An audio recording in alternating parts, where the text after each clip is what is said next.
Dear students, welcome to the classes of Ray Academy. We are studying double entry bookkeeping for standard 11th students.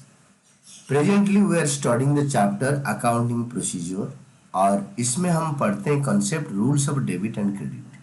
देखिए transaction जो question है from the following transactions state the nature of account and state which account will be debited and which account will be credited. हम double entry पढ़ते हैं ना, अगर एक account debit होता है तो एक क्रेडिट होगा, ये रूल है डबल एंट्री का. और एनालिसिस ऑफ ट्रांजैक्शंस में हम बनाए जो टेबल बनाएंगे that is analysis of transactions. तो ट्रांजैक्शन क्या होता है कि फाइनेंशियल ट्रांजैक्शन, जैसे हमने किसी को रेंट पे किया, हम कहीं पे कुछ पैसे डिपॉजिट करा, किसी को कुछ गुड्स बेचा, चाहे पैसे आए ना आए, गुड्स सेल कराए, बाद में आएगा, उधार में कराए, तो दीज आर द ट्रांजैक्शंस.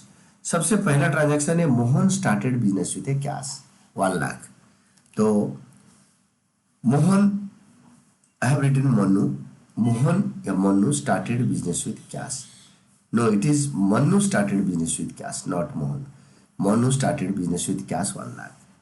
तो इसमें दो चीजें होता है. बिजनेस में कैश बढ़ रहा है, हम सारे मॉडर्न मेथड में करेंगे. तो मॉडर्न मेथड तो आपने चैप्टर से पढ़ लिया होगा.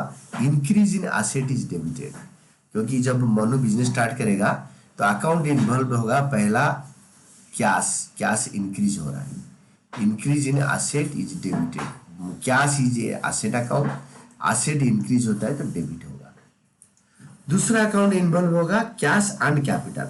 कैपिटल भी बढ़ेगा, जब मनु पैसे लेकर आएगा तो कैपिटल भी बढ़ेगा. तो कैपिटल अकाउंट अगर बढ़ेगा तो increase in capital, nature capital account का नेचर है कैपिटल. कैपिटल इंक्रीज होगा तो क्रेडिट होगा, और एसेट इंक्रीज होगा, कैश इंक्रीज होगा तो डेबिट होगा, और कैश का नेचर है एसेट. तो दो अकाउंट, जब मनु बिजनेस स्टार्ट करता है कैश बढ़ रहा है, कैपिटल बढ़ रहा है, दोनों बढ़ रहा है, तो रूल होता है increase in asset is debited, increase in capital is credited. Second transaction, he purchased furniture for business. Business के लिए उसने फर्नीचर खरीदा. फर्नीचर खरीदा तो फर्नीचर भी बढ़ा और कैश घटा, क्योंकि क्या देकर खरीदा बताया नहीं, तो डेफिनेटली कैश देकर फर्नीचर लिया होगा. सेकेंड होता है परचेज्ड फर्नीचर फॉर बिजनेस. तो फर्नीचर बढ़ रहा है, फर्नीचर और कैश दो अकाउंट इन्वॉल्व है. फर्नीचर बढ़ रहा है, मैं दोनों को इकट्ठे कर देता हूँ. फर्नीचर बढ़ रहा है और कैश घट रहा है, दो अकाउंट, क्योंकि फर्नीचर खरीदा और कैश दिया, दोनों एसेट है. फर्नीचर का फिजिकल एग्जिस्टेंस है और मनी वैल्यू है, और दैट्स वाई ये दोनों एसेट है. कैश का भी वही है. तो increase in asset is debited and decrease in asset is credited. तो furniture account debited to cash account, ये इसका रूल होगा. देन कम्स थर्ड में purchased goods on credit from unsold. हमने उधार पे गुड्स खरीदा. हम कौन है? हम मनु है. Purchase goods on credit from unsold, तो अनसोल्ड से उधार में गुड्स खरीदा, तो दो अकाउंट इन्वॉल्व होता है.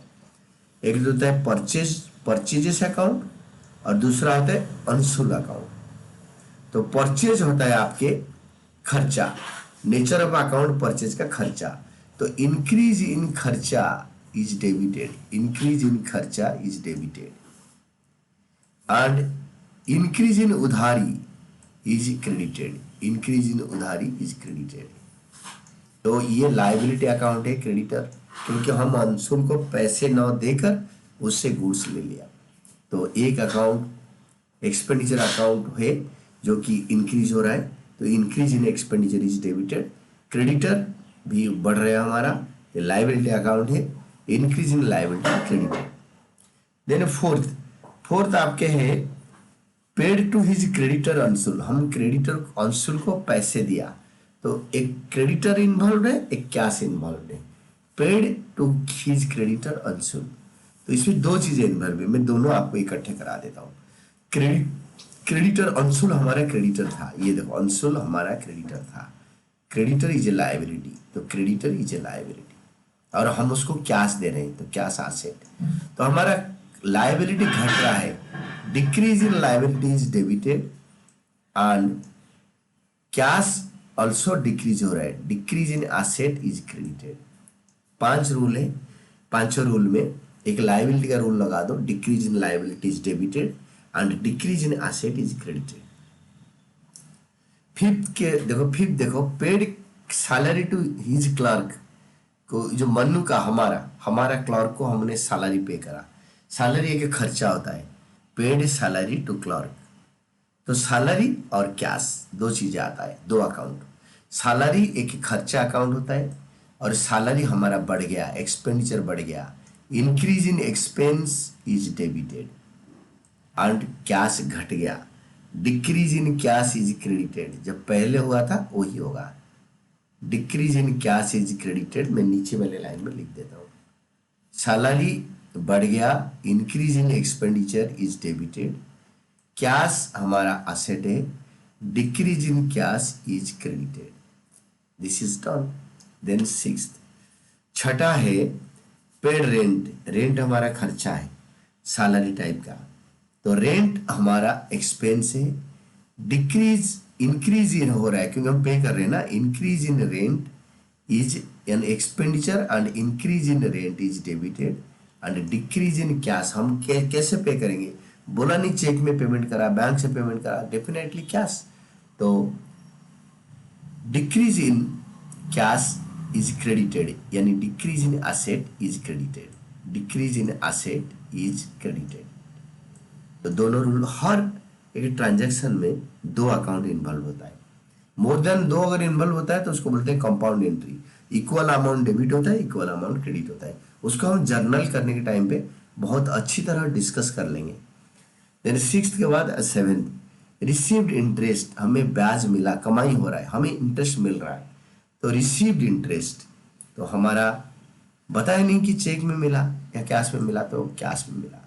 इंक्रीज इन एसेट, कैश हमारा एसेट है, increase in asset is debited और हमारा कमाई हो रहा है, रेवेन्यू आ रहा है, तो इंटरेस्ट एक रेवेन्यू होता है।